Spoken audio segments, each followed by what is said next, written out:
He's Ja Rule, he's washed, his career is over, he's not like us. Shut up. Drake and PARTYNEXTDOOR over the weekend released their highly anticipated album, Some Sexy Songs for You, and in my opinion, it absolutely delivered. Drake has been one of my favorite rappers for the last 15 years, and I've been a fan of Party since I heard Over Here in like 2013 or whenever that was. P&D 2 is a classic, by the way. But when I first heard rumors about Drake doing an R&B project, I got really excited. And then when I found out that this was going to be a collaboration project with PARTYNEXTDOOR, my first thought, this is going to be classic. It does sucks, and it's unfortunate that both Drake and Kendrick can't release any sort of music without their fan bases attacking each other. Like for me, I'm completely over the beef. I genuinely like both artists, and I wish that both of them would just move on. Like I don't mind if they both take jabs here and there, but to me, if you're a person that's tuning into an R&B album hoping to hear This Is About Kendrick Lamar, you're insane. This album isn't perfect. This album isn't an instant classic by any means. And based off of my first few listens, I do like The Weeknd's project more based off the first few times that I listened to that, but I did really enjoy this project. Let's talk about it. First off, this album is a lot longer than I thought it would be. I was surprised to see 21 songs and a runtime of 1 hour and 14 minutes. Like I know Drake usually makes pretty long albums, but damn. The first 2 songs, CN Tower and Mothballs, I thought was a strong way to start the album. For me personally, I love that dark and slow sound that comes out of Toronto. Like one of my favorite Drake songs is called Days in the East. I love that dark, slow. It sounds like it's cloudy outside, it's gloomy outside, or as my friend Terrell calls it, that Sleepy Hollow music. That sound isn't for everybody, but for me, I'm loving this start. The only complaint that I have at this point of the album is on Mothballs when Party says she's from Michigan, but she tastes like water. Obviously, this is a reference to the Flint, Michigan water situation, and for me as a Black American, I don't like that. It's not the biggest deal in the world. I'm not saying cancel PARTYNEXTDOOR. I'm not saying throw this song away, but I don't like it. It's kind of like when Drake does references to slavery in his music. For me, as a Black man from the South who lives in the capital of the Confederacy, I do not want to hear a biracial Jewish Canadian talking about slavery. Something About You was good, but I hated that hook Drake did. It felt really lazy. Party went crazy on this song. I'm gonna talk more about Party in a second, but Party was amazing on this. Crying in Chanel honestly left me a little disappointed. When I first heard this snippet on social media, I thought this sounded amazing. I wanted that snippet to be how this started and then that second beat to be the majority of the song, but they only kind of use it as an outro. On the full song, the first half was just okay to me. Like I said, I wanted Drake and Party to flow over that second beat switch, but I don't know why they didn't. The next 3 songs, Spider-Man Superman, Deeper, Small Town Fame, that Real Her sample at the end of that Spider-Man song almost made me stand up from my couch. Like Drake is at a point in his career where he's sampling himself. Deeper by PARTYNEXTDOOR is one of my favorite songs on this album. He sounds amazing. PARTYNEXTDOOR is so talented. I'm happy that he's getting his flowers with this project. But that leads to the main complaint that I have with this project. On this album, I feel like it's not enough PARTYNEXTDOOR. Like looking at the track list, this album has 22 songs. We got 6 Drake solo songs. That girl, I don't know how to pronounce her name, she had her own interlude, and we get 1 PARTYNEXTDOOR song. This album is definitely a Drake album featuring Party, which left me a little disappointed. I don't know how to pronounce her name, but that Dilemma interlude was cool, I guess. Definitely not better than some of the others that we've gotten in the past, like Sanfa and Yebba. The next song, Brian Steele, was a skip for me. This is a song where Drake is talking about the Young Thug situation, where Thug was telling Drake that he needs to move on from the beef. Drake saying that he can't. I hope Drake doesn't forgive any of these dudes.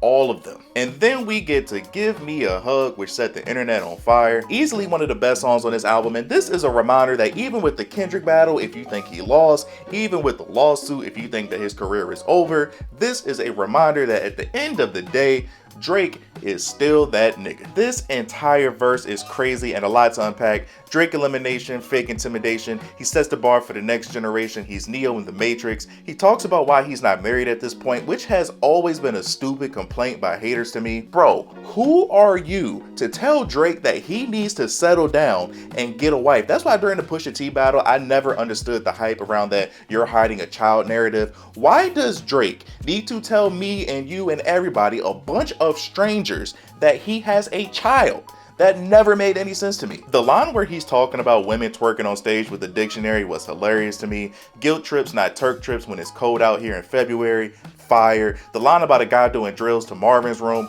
fire. And then we get that Melissa Ford and Joe Budden reference, and the relationship between Drake and Joe Budden has always been weird to me because Joe clearly doesn't like Drake. Drake clearly doesn't like Joe Budden. They have a weird, long history together. But I've been a fan of Joe Budden for years at this point, even before it was cool to be a fan of Joe Budden. If you know, you know, but Joe was early and first on a lot of this internet stuff. I used to watch his vlogs way back in the day on YouTube, but this new Joe with this new podcast, he just doesn't hit the same for me anymore. I feel like he bites his tongue a lot. I mean, he's corporate now, but regardless, this song is fire. But the run that they went on from Give Me a Hug to Raining in Houston to Lasers, all fire. I do find it interesting, the Destiny Child sample, and saying Beyonce and Lasers, is that a shot at Rock Nation? I don't know. I feel like for the most part it might seem like I'm glazing this album, but I'm about to get my hate off real quick. Then we get to the song Meet Your Padre. This is garbage. Whether I like it or not, I do appreciate and applaud Drake for being able to make music and still take it all over the place sonically, but I do not want to hear this man ever singing in Spanish. This was a huge skip. This might be the worst.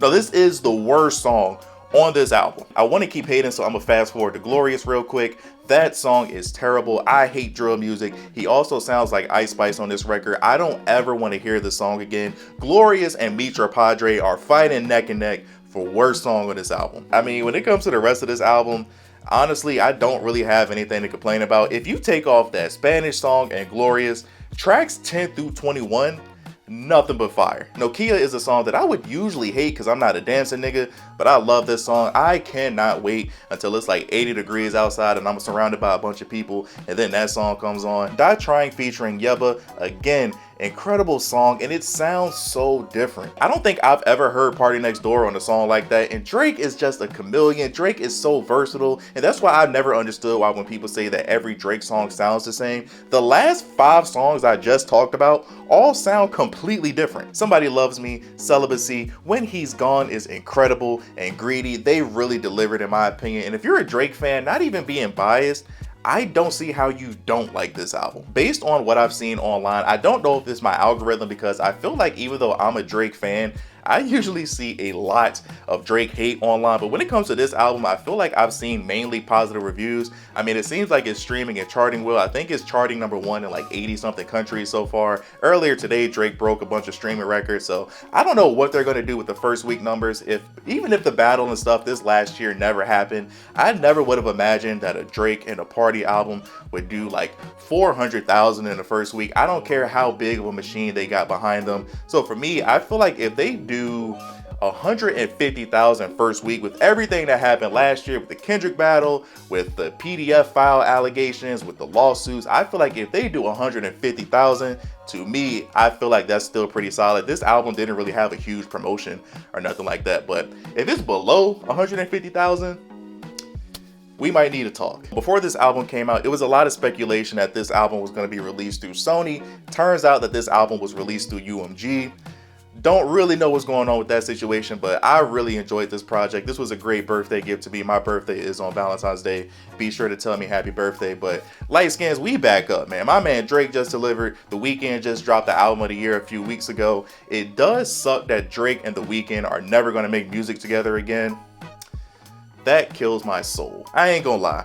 I was a little nervous when they released the track list and I saw that this had 21 songs on it. But looking at this album again, I feel like I enjoyed maybe 15 out of the 21 songs or something like that. Like, I'm gonna add a bunch of these songs to my playlist. I'm sure I'm gonna listen to this album throughout the year. And the thing for me when it comes to Drake music, at least for me personally, I feel like Drake music ages really well. So I wouldn't be surprised if I love this album even more down the road. Whenever I do these album videos, I usually pick my 5 favorite songs. If I had to pick my 5 favorite songs from this album, it would be Deeper, Give Me a Hug, Lasers, Die Trying, and When He's Gone. I enjoy this album, and I'm not one of those Drake fans that I just like every single thing he does, because I don't. I still don't like Dark Lane demo tapes. I still don't like For All the Dogs, but I enjoyed this project.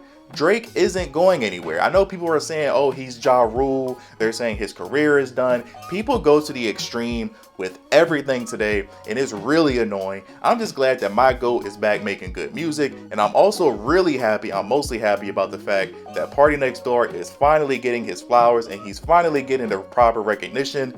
because he deserves it. But thank you guys for watching. Like, subscribe if you're new here. We talk about a bunch of different things on this channel. What are your thoughts on this album? Did you love it? Did it live up to your expectations? Did you hate it because you don't get no hoes?